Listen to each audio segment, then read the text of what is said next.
สบายดีตอนแรงเด้อทุกคนสบายดีจากดานังนะทุกคนมื้อนี้ก็เป็นคืนสุดท้ายอยู่ดานังเนาะมื้อนี้ก็ต้องตื่นเช้าอีกเพราะว่ากบจะบินไปอีกเมืองนึงต่อตอนนี้ก็9 โมงปลายทุกคนเกือบครึ่งแล้วก็อยากนอนแล้วแหละแต่ใจนึงก็ได้มาทะเลแล้วก็อยากกินอาหารทะเลทุกคนเลยสิมาซอกกินอยากกินปลาเนาะกับหอยเอาไปเลือกก่อนมาทะเลทั้งทีเนาะเลือกก่อนหอยนี่75โอเคอยู่นี่40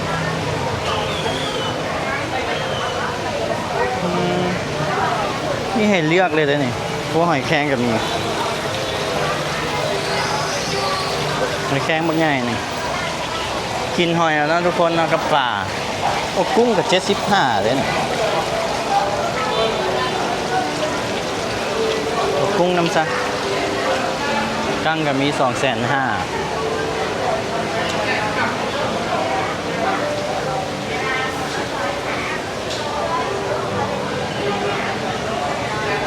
อ๋อมันมีเมนูนะทุกคนถ้ากินหอยไปกินหอยแครงนี่นะจะเห็นเนาะ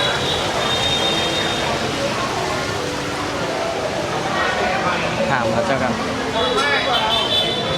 ฮัลโหลอ้าวเมินเลยป่ากับมีนะเด้170,000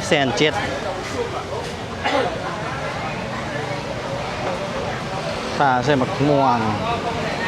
กินจัก2 อย่างนะทุกคนเนาะข้าวผัดก็มีหอยจะว่าหอยแครงอยู่ใช่ปะเจ้าป่านี่ก่อน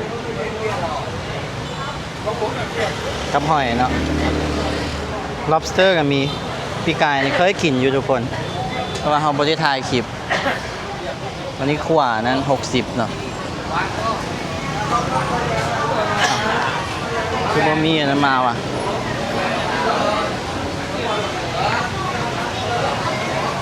นั่งไปเนาะHello.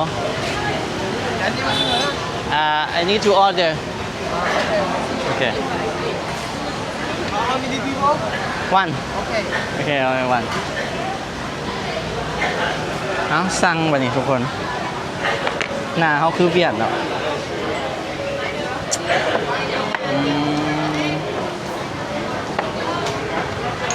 Can I have one beer?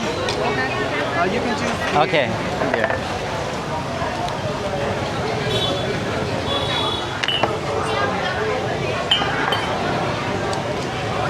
This one. 3. Yeah, 3. เอาเบียร์ก่อนเนาะ กินก่อนทุกคนจะว่าหอยแครงบ่วะเนี่ยโอ้หอยนางรมกับมีมีแต่แซ่บๆเลยนี่หอยของวะโอ้อันนี้เอียนอยู่เลย Có sữa bò ăn cơm không? Người Tây rồi. Giới thiệu sữa bò rất vui vị. Đi vô. Okay. Về good. This one Yeah, good. And beer good. อ๋อ good with beer Yeah, ระหว่างนี้แซ่บกินกับเบียร์โอเค this one you. Good. this one good Yeah. โอเค one Đi con mang con kèn. try ลองเบิ่งเนาะพูดกับพูด Đi chị đẩy nha, đẩy. หอยซะปลาหมึกซะเด็กก็อยากกินทุกคนโอเคthis one เนี่ยโอเควันปลาหมึกเนาะก็เอาหอยแล้วก็พอละthis one One. yeah one โอเค finish เสียงเพลงดังขนาดทุกคนน่าจะตีลิขสิทธิ์ You order. Yeah I order 1 135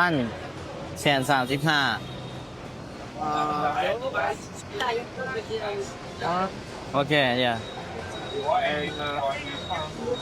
and แยกออกมา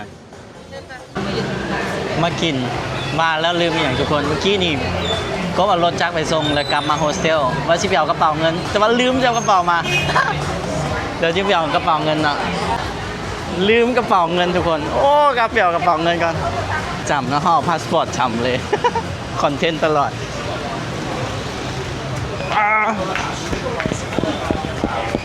ตลกเนี่ยดีแต่ว่าบ่ไก่เนาะโอ้ความมาเบื่อทุกคนอยากนอนเนี่ยใจนึงกับว่าสินอนแต่นึงกับว่านอนจะกินเนี่ยเด้เห็นได้แต่ทุกคนเดินดนได้มาเนี่ยก็กินซะเนาะ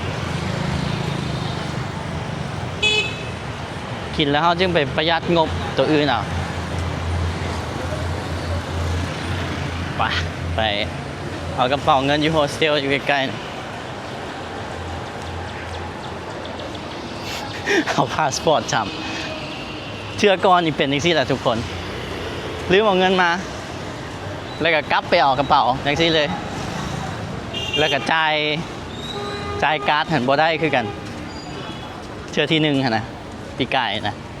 อันนี้ปีนี้เชื่อที่สองคือกันเลย อยากหัวเด้เอาซ้ำซ่าอาหารมาเนาะเข้าใจเด็กเสิร์ฟเลยมันบอกเด็กเสิร์ฟตอนทำอิฐเด็กเสิร์ฟหน้าจืดเลยเด็กเสิร์ฟแบบฮะเขาก็แบบอ้าวตายแล้วบักคานี่ตัวกูแท้ๆเอาแกพอดีไปเอารถไปส่งแล้วเขาเอาพาสปอร์ตให้เนาะมันพาสปอร์ตอยู่ในส่งก็เลยเอาแค่เอาจำพาสปอร์ต ขึ้นไปแล้วพักอยู่ชั้น3อีกทุกคน โอ้ยตายกบเอ้ยกบ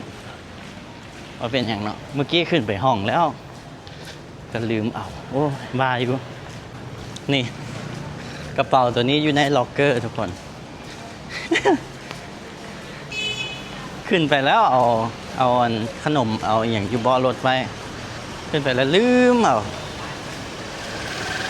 ใจนึงมันก็บอกว่านอนพักผ่อนพอต้องตื่นแต่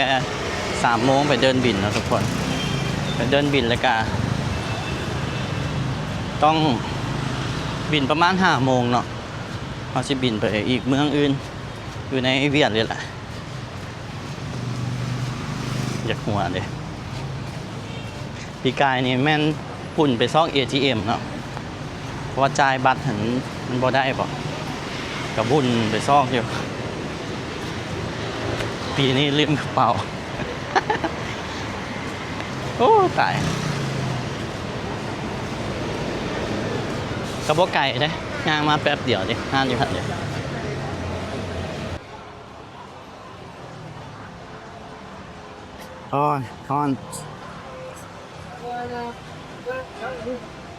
ก่อนกลับนะทุกคนก่อนกลับไปเมืองใหม่ต้องเอาพาสปอร์ตเราคืนก่อนเลยนี่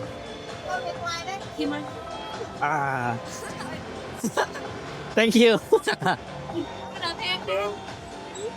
เดินหน้าหมอนี่จืดอยู่เมื่อกี้นี่ฟังทั้งหน้าเขาจะเปิดเพลงนะทุกคนก็กับปิดเสียงรบกวนแต่บอกว่าเสียงกบสัตว์หรือบอลเนาะอันนี้เป็นเมนูอันนี้เขาจะแนะนำทุกคนกินกับเบียร์แซ่บคนว่าเอากระจัดมาเลยเนาะแสนปลายอันนี้ก็แสนปลายงบมื้อนี้น่าจะ500,000เนาะคิดว่าที่500,000แล้วเป็นอย่างเนาะครับนี่จะฝากทุกคนคอมเมนต์กดไลค์กดแชร์คลิปเนี่ยทุกคนสั่งมาหลายโพดเลยนี่ยำมันซีนแซมม่วงทุกคนแมงโก้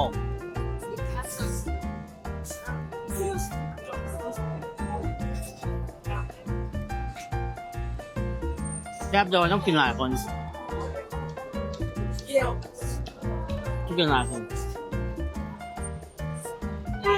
จื้อได้หอย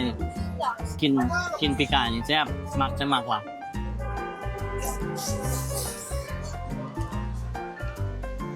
เจ้าส้มซีฟู้ดทุกวัน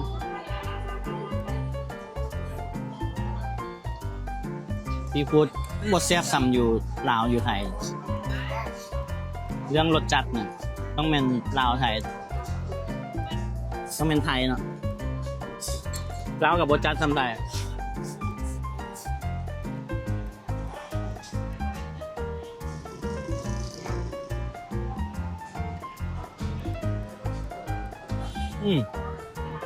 ยำซีนอีกใช่ไหมมันมีแครอทมีบวรพาเนาะ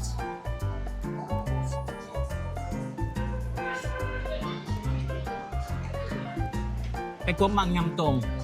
ยำใจกับเปรี้ยวกินแก้มเบียร์ครับอันนี้ไม่ได้ส้มๆ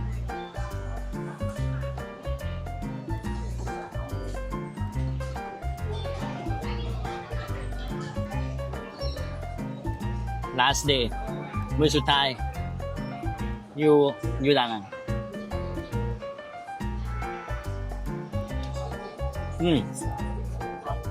พิวชเนอร์สมูทแซ่บเลยกินป้าว่าลืมตื่นเนาะลืมตื่นไปขึ้นยนต์เนาะแห้งนักเลยตายแล้วนี่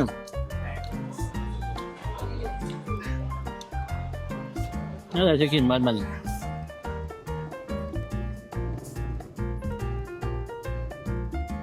แก้มเบียร์ครับ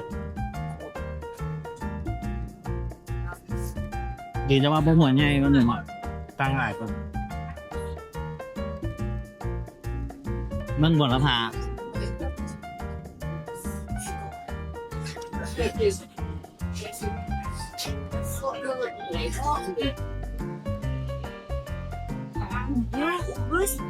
กูดทำมืดมากเลยทุกคน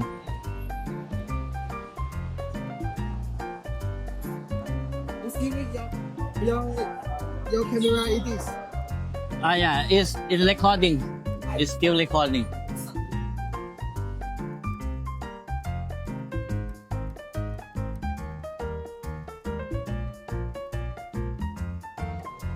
เมื่อกี้เด็กเสิร์ฟก็เป็นห่วงเนาะเพราะว่าถ่ายรูปกล้องกบแล้วกันโอ้กล้องเจ้ามันดับแต่มันอย่างง่ายอยู่ถ้าแบบมึงแซ่บแบบแซ่บประจำที่ฟูไทยครับนี่บวชเราพาเขาบ่มากกินกะหล่ำปีเนาะคนเดียว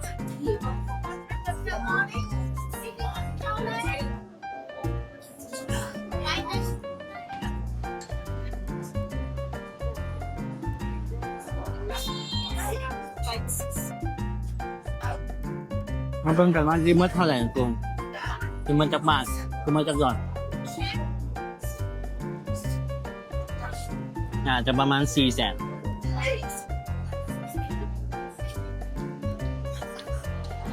น้ำได้หรอง่วงแซ่บไหม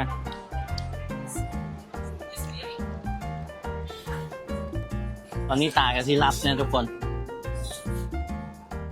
นอนเนาะ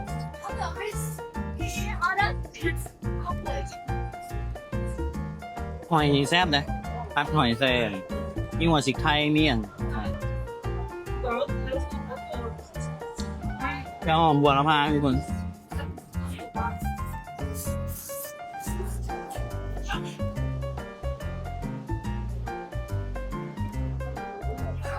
มันเป็นฟิวแบบหวานแบบพัดหอยแซ่บ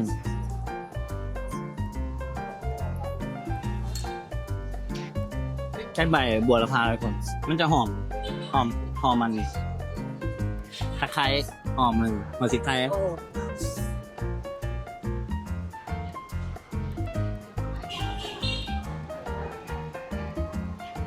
มักเมนูหอย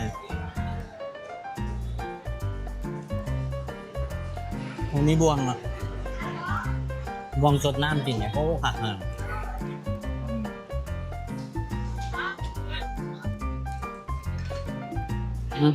ยกเลยทุกคน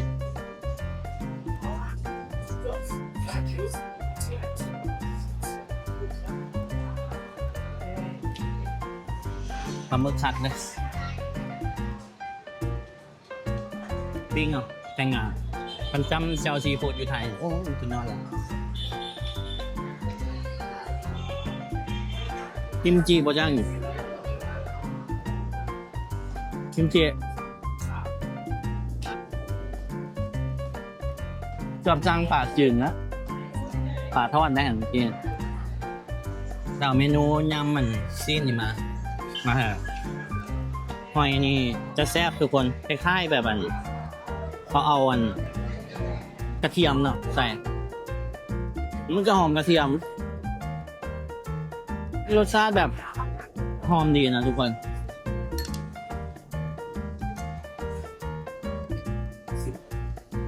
มากันหลายคนนี่2 คนกินนี่พอดีแล้วนี่ก็กินคนเดียวมันหลายคน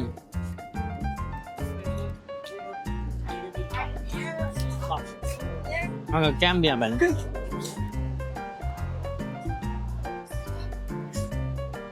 ปลาหมึกเขาก็เอื้อมมาอยู่จ้ำเจียวก็ได้อยู่ทุกคนแต่เจียว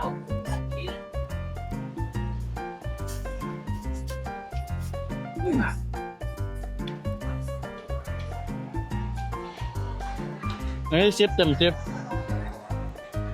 ก็มักปลาหมึกเนาะปลาหมึกกับกุ้งนี่มักปลาหมึกอันนี้ก็ชิปเต็มชิปตัวนี้ก็9 เต็มชิปมักตัวนี้เนาะนี่มันจะหอมแบบเขาน่าจะเอาเนยใส่หน่อยหนึ่งทุกคนผัดมันจะหอมกินหอมเนยเนาะนี่คล้ายๆคือหอยเขาเจ้าหอยอย่างแมงคู่ป่ะที่เขาเจ้าเอาเนยปิ้งนะมันจะหอมๆแล้วเอากระเทียมใส่นะคือกันเลยมันต้องกินไว้เนาะถ้าไม่ลาไปนอนถูกป่ะตื่นแต่3 โมง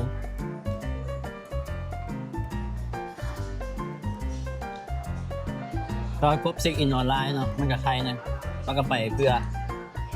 เดินทางเพื่อนี่บินภายในประเทศน่าจะโบเข่งหลาย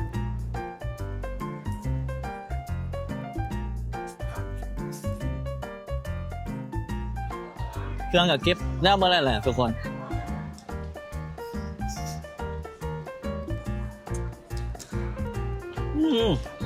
มักหลายเด้อ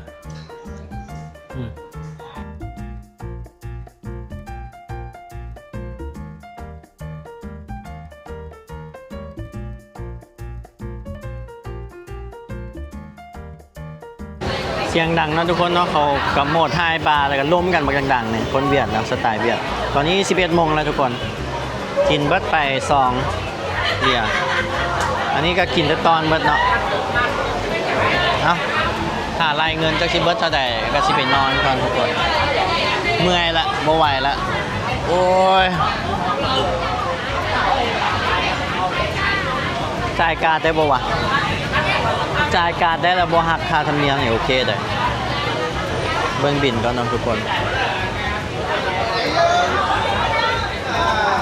นี่ผ่าเช็ดมือให้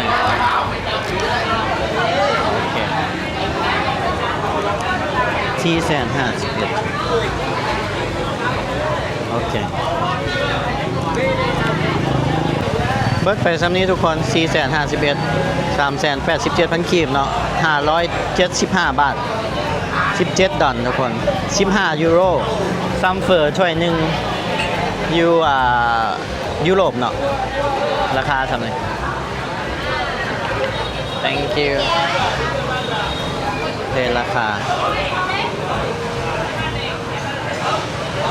เอาไปซื้อเบียร์ต่อเนาะกินกระเทินไปเบียร์ปอง18ทุกคนเบียร์ปอง18ก็โอเคได้กินอยู่ห้านเนี่ยอาจจะบ่ลืมไม่อย่างละ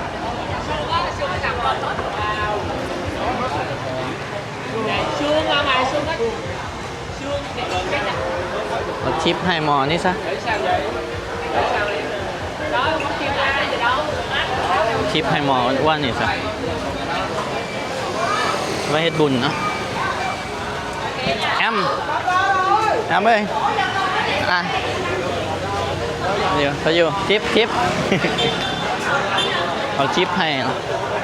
จังได๋เขาชื่อว่าเฮาบ่มีเงินเด้เฮาก็บ่มีเงินดอก แต่ว่าเฮาก็อยากให้นะบ๊ายบายเพราะว่า เห็นหน้ามันจืดตอนแรกเอาทิปให้50ซะเป็นอย่างดอกเฮากะหาไม่ได้ทุกคนเพื่อบางคนใจดีเบิ่งคลิปกะโดนเน็ตมาให้เด้ ฮัลโหล ฮัลโหลกะ50ก็เท่าใด40ปลายเนาะเอ้าก็เฮ็ดบุญแน่ทุกคน แต่ก่อนกะอันนั้นเด้อเขาเข้าใจความรู้สึกที่ว่า เวลาไล่สดเนาะทุกคน YouTube หั่นน่ะและอันไปเอื้อย FC ทางอเมริกานะโดเนทมาให้แล้วดีใจนะเขาก็เป็นฟีลจังซี่แหละเป็นฟีลที่แบบดีใจเขาก็ส่งต่อความสุขให้คนอื่นเอาเบียร์อีกก่อน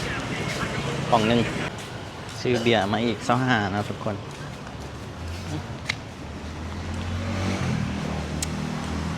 มื้อนี้เป็นมื้อที่ว่าจ่ายเงินหลายกับหมู่เนาะกินไปแล้ว500,000บวกเบียร์500,025ทุกคน525แล้วก็ยังค่าพักเขากินตอนเช้าขึ้นมาเองเดี๋ยวกบสิรวมทั้งหมดให้เบิ่งเนาะทุกคนกิน525ถึกซ้ำนี้แล้วก็รวมมื้อนี้ตั้งแต่เช้าพุ่นล่ะทุกคนกบเบิดไปซ้ำนี้ทุกคนมื้อนี้จ่ายหลายสุดเนาะ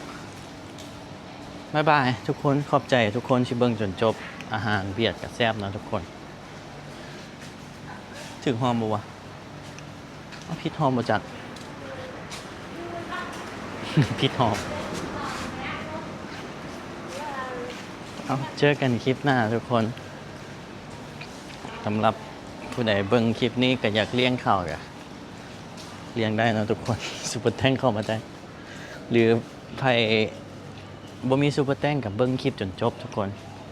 เบิ่งคลิปจนจบแล้วก็ถือว่าเป็นการช่วยค่าข้าวกบนะทุกคนขอบใจทุกคนบ๊ายบายเจอกันคลิปหน้าทุกคนยังพิษหอมเลยได้นี่ขนาดวันยังบ่เมาเนาะบ๊ายบายทุกคนเจอกันคลิปหน้า